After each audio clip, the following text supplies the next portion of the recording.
And there are some really key things when it comes to diet. First of all, quality. So if someone's got acne, they really need to um, emphasize high quality foods. So we're talking organic or biodynamic, except for fish. Fish should be wild. You don't want to be buying organic fish because that means it's been farmed, and that's not a good idea. The next thing I would say is what's really big for acne is sugary foods. So foods that will increase your blood sugar very quickly, because what that will do is that will get the pancreas to respond by secreting insulin, and insulin stimulates another hormone called insulin-like growth factor 1, which has receptors on the sebaceous glands in the skin. So that our sebaceous region on the body is our face, our upper chest, and our upper back, which is where most people get acne.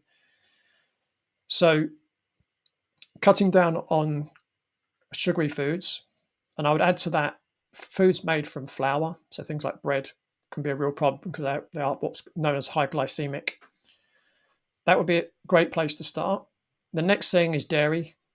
Again, because of the hormones that are in dairy and also because of other hormones that they stimulate, they also stimulate the sebaceous glands. It secretes excess sebum, it blocks the pores, leads to acne. So we've got high sugar foods, we've got dairy. And the other main one is vegetable and seed oils.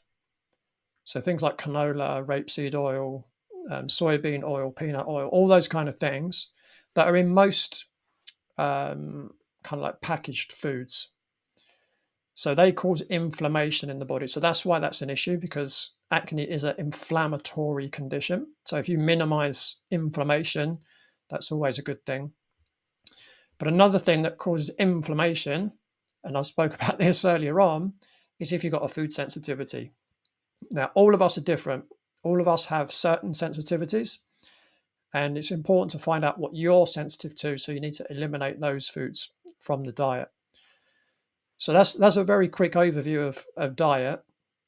Some other things that are really important as well. Your gut microbiome is really important because it just plays so many roles in the human body.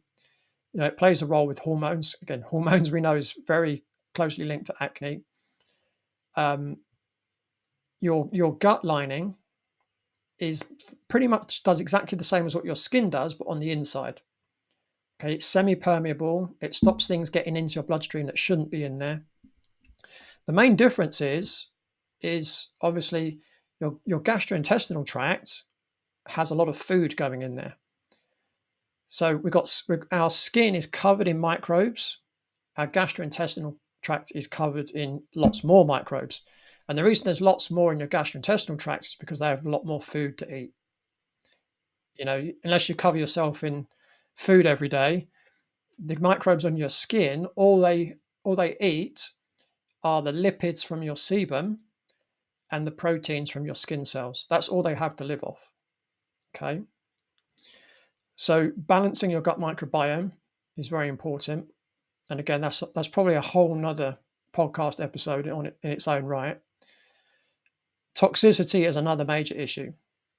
So the liver has so many different roles. It's almost like a juggler, but it's juggling swords that are on fire, right? It has so many things to do.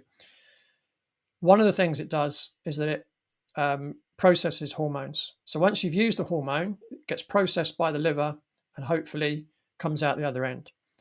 If the liver's trying to do too many things, and if it's got too many toxins to deal with, those hormones don't get processed, and then they just go round and round and round the body. So now you start to get an accumulation of hormones.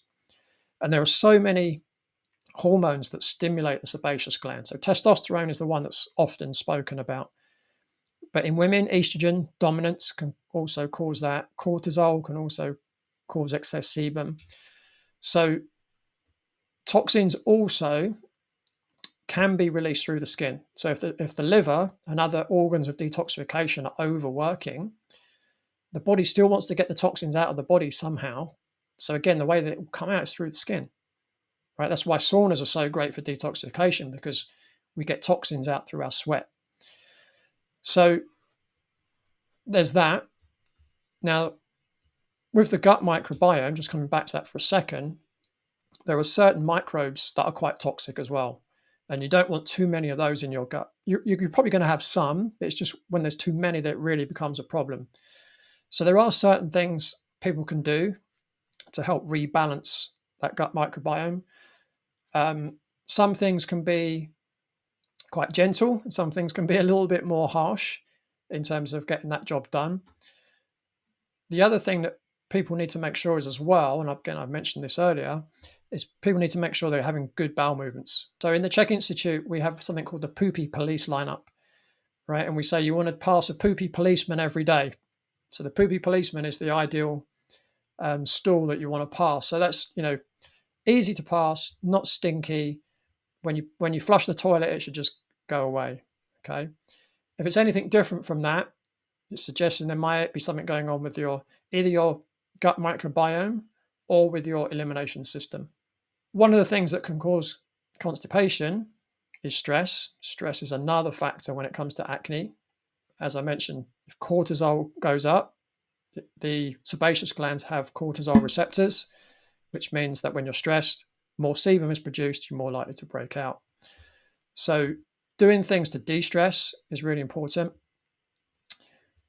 There are multiple detox protocols that I recommend for people. One of them that's commonly required is a heavy metal detox. So mercury and cadmium, I see quite common. People got very high levels of cadmium or mercury.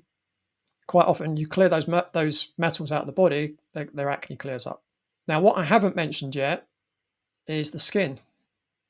And the reason I haven't mentioned the skin is, for me, it's the least important part of the body to address, which for most people is the only part of the body they tend to address, right? They're putting all this stuff on their face. I'm not saying it's not, there's no validity to doing stuff on your skin, because there is. The best environment for your skin is actually a slightly acidic environment. And that's the right environment for the microbes that live on your skin. So what we find is when someone's skin is more alkaline, they get more acne.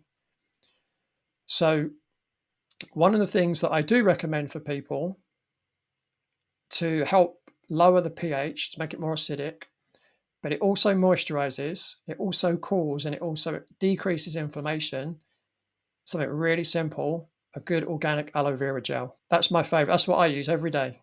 Now, people often ask, how do I clean my skin?